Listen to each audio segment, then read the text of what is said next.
नमस्कार बच्चों, आइए आज हम सब सप्तम कक्षा का अष्टमः पाठः पढ़ते हैं। इसमें है सप्ताहस्य दिवसाः, सप्ताह के दिन। सप्ताह में कितने दिन होते हैं, सप्ताह के दिन या फिर कितने घंटे होते हैं, साल में कितने महीने होते हैं। क्या आप हिंदी में अथवा अपनी मातृभाषा में दिनों और महीनों के नाम जानते हैं? क्या आपको मालूम है हमारे कई त्यौहार पूर्णिमा को होते हैं। रक्षाबंधन का त्यौहार संस्कृत दिवस के रूप में भी मनाया जाता है। तो आइए आज इस पाठ को पढ़ते हैं और हम इसे संस्कृत और हिंदी में समझते हैं। छात्राः एकस्मिन् सप्ताहे सप्तदिवसाः भवन्ति। बच्चों, एक सप्ताह में 7 दिन होते हैं। वासरः, मंगलवासरः, बुधवासरः, गुरुवासरः, शुक्रवासरः, शनिवासरः, रविवासरः च। सप्ताहद्वये 14 दिनानि एकस्मिन् दिवसे च 24 होरा सन्ति। बच्चों, जैसे आप हिंदी में पढ़ते हैं और इंग्लिश में पढ़ते हैं, उसी तरह आज हम संस्कृत में दिन के नाम पढ़ रहे हैं। जिसे आप सोमवास कहते हैं हिंदी में, वो संस्कृत में सोमवासरः लिखाता है और उसको हम ऐसे ही पढ़ते हैं। मंगलवार को मंगलवासरः, बुधवार को बुधवासरः, गुरुवार को गुरुवासरः, शुक्रवार को शुक्रवासरः, शनिवार को शनिवासरः, रविवार को रविवासरः। सप्ताहद्वये 14 दिनानि, जैसे सप्ताह में 7 दिन हो गए तो 2 सप्ताह में कितने दिन हो जाएंगे? 14 दिन। और 14 को संस्कृत में कहते हैं चतुर्दश। एकस्मिन् दिवसे च 24 होरा सन्ति। आप सभी जानते हैं कि एक दिन में 24 घंटे होते हैं। 24 को संस्कृत में चतुर्विंशति कहते हैं और घंटे को होरा। एकस्मिन् वर्षे 12 मासाः भवन्ति। एक साल में 12 महीने होते हैं। अब वो महीने कौन कौन से हैं? चैत्र, वैशाख, ज्येष्ठ, आषाढ़, श्रावण, भाद्रपद, आश्विन, कार्तिक, मार्गशीर्ष, पौष, माघ, फाल्गुन च। इसे हम हिंदी में पढ़ेंगे। चैत्र, वैशाख, जेठ, आषाढ़, श्रावण, भाद्रपद, आश्विन, कार्तिक, मार्गशीर्ष, जिसे लोग हिंदी में अगहन भी कहते हैं, पौष, माघ, फाल्गुन। एकस्मिन् मासे 2 पक्षो भवतः। एक महीने में 2 पक्ष होते हैं, कृष्ण पक्ष, शुक्ल पक्ष च। अब आप बोलेंगे कि कृष्ण पक्ष क्या होता है, शुक्ल पक्ष क्या होता है? तो पूर्णिमा के बाद का जो दिन होता है वो एक एक दिन करके चंद्रमा छोटा होता जाता है। यानी कि पूर्णिमा के बाद जो प्रथमा होता है उस दिन चंद्रमा थोड़ा छोटा, द्वितीया को थोड़ा और छोटा, तृतीया को थोड़ा और छोटा, और इस तरह से होते होते 15वें दिन में चांद बिल्कुल भी नहीं दिखता है और उस दिन को हम अमावस्या कहते हैं। इसलिए इसे कृष्ण पक्ष कहा गया है। कृष्ण पक्ष में चंद्रमा धीरे धीरे छोटा होता है और जब अमावस्या हो जाता है तो पूरी काली अंधेरी रात होती है, क्योंकि चंद्रमा जरा भी नहीं दिखता है। उसके बाद अमावस्या के दूसरे दिन से शुक्ल पक्ष शुरू होता है। तो शुक्ल पक्ष क्यों शुरू होता है? क्योंकि उस दिन से चांद थोड़ा थोड़ा दिखना शुरू हो जाता है।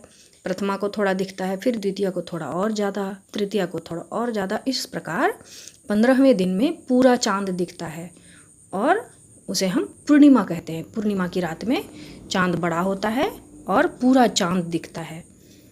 तो इसलिए अमावस्या के पहले यानी कि पूर्णिमा के बाद का जो 15 दिन है, पूर्णिमा से अमावस्या तक का जो 15 दिन है उसे हम कृष्ण पक्ष कहते हैं, और अमावस्या से पूर्णिमा तक का जो 15 दिन है उसे हम शुक्ल पक्ष कहते हैं।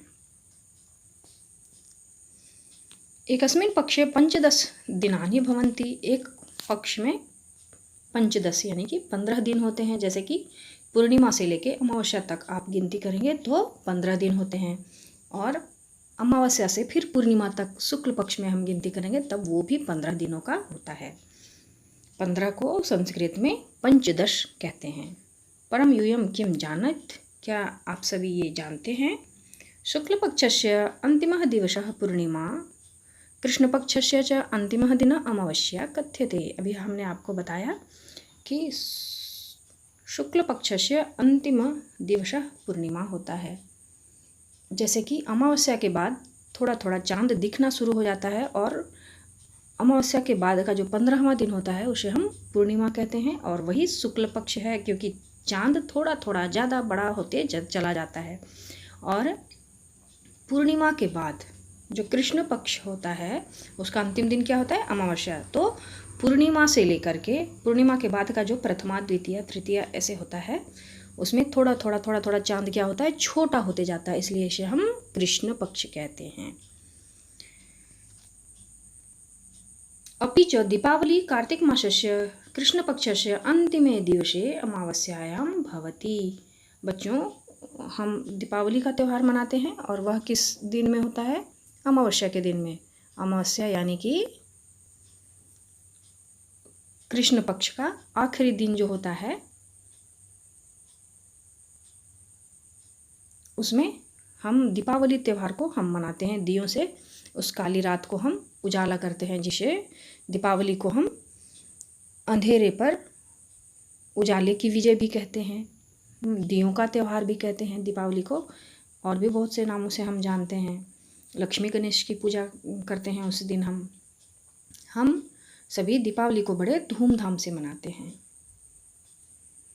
अब महापुरुषस्य गुरु नानक देवस्य जन्मदिवसः कार्तिक मासस्य पूर्णिमायां भवति। कार्तिक मास के अमावस्या में हम दीपावली मनाते हैं दीपावली को, लेकिन कार्तिक मास के पूर्णिमा में हमारे गुरु नानक देव का जन्मदिन हुआ था, उसे हम पूर्णिमा में मनाते हैं, गुरु नानक देव की जन्म दिवस।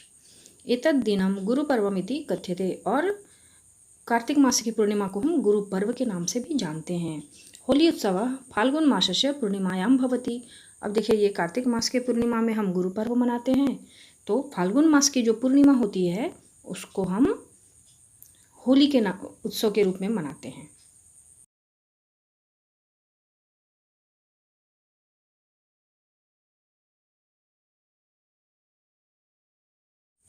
छात्रा, यदि एकस्यां कक्षायां 26 बालकाः 21 च बालिकाः सन्ति तर्हि योगे कृते कति छात्राः?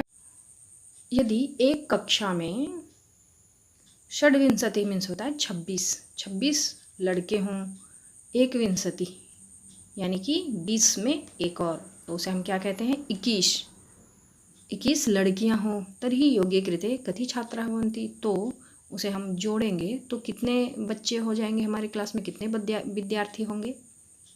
प्रथमा छात्रा, पहला बच्चा कहता है योगे कृते 47 छात्राः भविष्यन्ति। 26 और 21 को अगर हम जोड़ते हैं तो कितना हो जाएगा हमारा?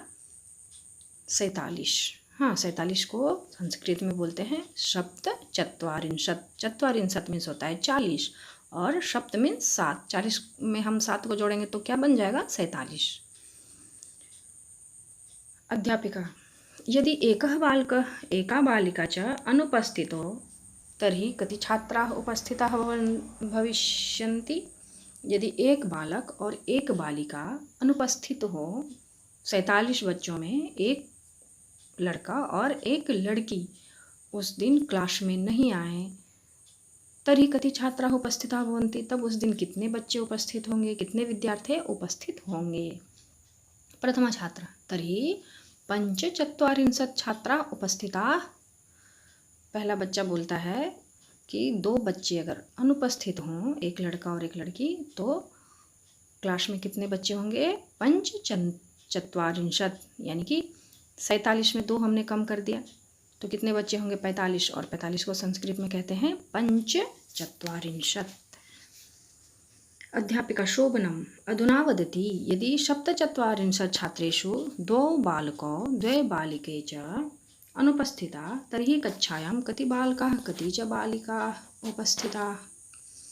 अब अध्यापिका अपने विद्यार्थियों से पूछती हैं, शोभनम मीन्स ठीक है, अधुना वदत अब बोलो, यदि 47 में 47 छात्रेषु 2 बालकौ 2 बालिके च अनुपस्थिता, यदि 47 में 2 लड़के और 2 लड़कियां अनुपस्थित हों तब कितने बच्चे आएंगे अपने क्लास में? कति बालकाः कति च बालिकाः उपस्थिताः।